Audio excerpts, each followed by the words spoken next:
Sallallahu ala Muhammad. Sallallahu alaihi wasallam. Udah dulu ya, waktunya udah pendek. Saya mau cerita dua aja, biar cukup waktunya. Pertama saya mau cerita, pernah nggak dengar kata wisata dakwah? Belum ya, baru ini ya? Nah ini memang model baru.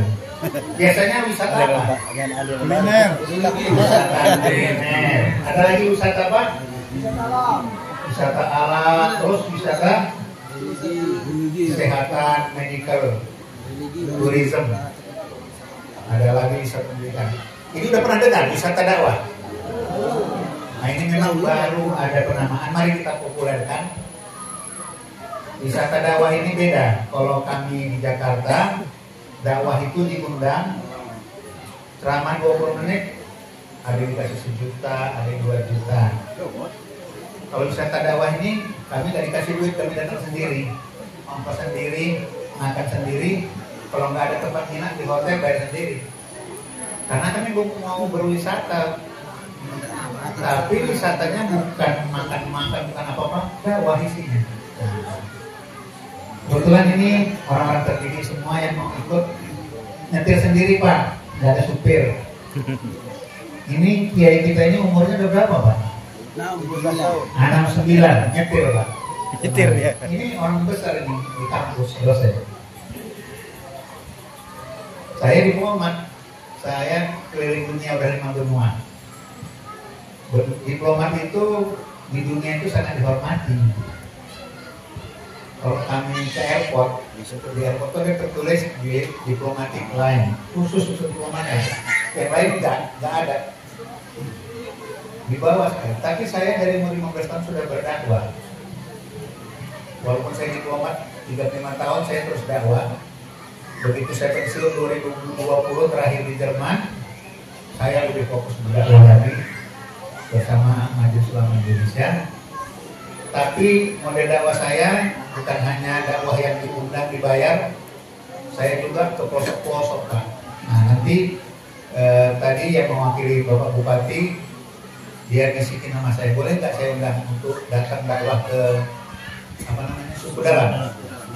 Insya Allah saya bilang, saya tanya ke ini Chandra, mau nggak? Mau katanya, mau nggak datang lagi ke suku dalam? Siap. Nah, ini kamu profesor udah bilang siap. Pak, apa-apa diundang lagi, kami datang sendiri, nggak usah dikasih ongkos. Kalau nggak ada makan sana, kami bayar sendiri dan beli sendiri. Karena kami ini pendakwah. Kalau hari Jumat, kami khutbah, ada amplopnya Pak. Nah, itu ongkos kami udah dikasih ongkos. Udah cukup, gaji kami ada. Kalau saya pensiun. Jadi bapak-bapak sekalian, kami yakin wisata dakwah ini akan berkembang. Itu bisa dilaksanakan siapa saja.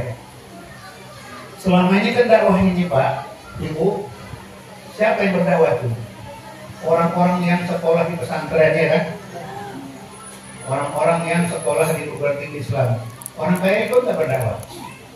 Nah, nggak ikut, enak aja. Masa dibebankan bersama orang-orang yang di pesantren itu umumnya miskin-miskin Pak, bukan orang kaya. Udah miskin, belajar susah payah, bayar sendiri lagi, nggak dikasih amplop. Begitu pendakwahnya, walaupun miskin, uangnya susah, nggak usah dibayar pun nggak apa-apa. Tapi masa kami susah napas, kami juga manusia. Tapi itu dakwah. Maksud saya, bapak-bapak yang kaya ikut dong dakwah.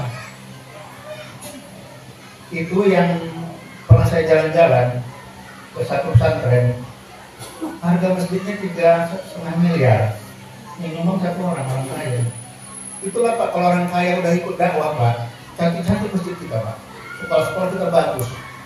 Tapi kalau orang kaya nggak mau ikut dakwah, kasihan Pak, bau gitu pesantren, mau kumbang.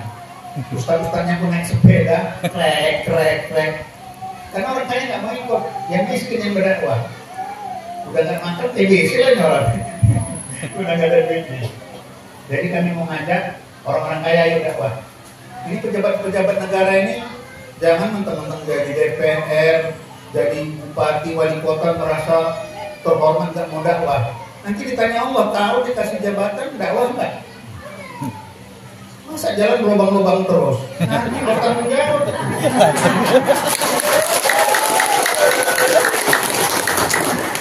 Itu Pak, kalau cukup duitnya tak berlubang jalan. Bapak boleh ketawa Pak, nanti di akhirat pelintir Allah. Iya. Waktu mau jadi DPR, dekat-dekat sekitar kalau mau pilih aku, kan terpilih, kok berlubang juga jalannya. Maaf ya Pak ya. Medan soalnya Medan. Iya.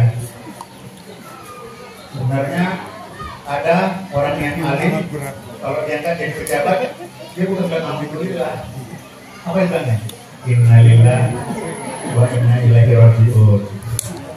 Menerima jabatan gampang, tapi mempertanggungjawabkan susah. Kita kan bingung kan? Itu kalau jadi DPR Pak, sebulan dapatnya paling berapa juta? Tapi kalau mau jadi DPR banyak berapa juta? Selama 5 tahun kembali nggak uangnya? Terus dari mana dia dapat duit? Bingung. Tapi memang itu yang terjadi. Makanya itu mari kita DPR menuntut dakwah Pak, supaya kalau ada dosanya pun nanti dengan dakwah terhapus dosanya. Apalagi dosanya kecil, pahalanya banyak. Jadi DPR itu akan membukakan pintu surganya ya Pak ya. Tertutup pintu neraka. Janganlah orang Islam berada di DPR masuk neraka. Jadi bupati bukan membuat dia baru surga, masuk neraka. Kenapa? Jalannya berlubang terus, orang sakit tambah sakit. Itu pertanyaan.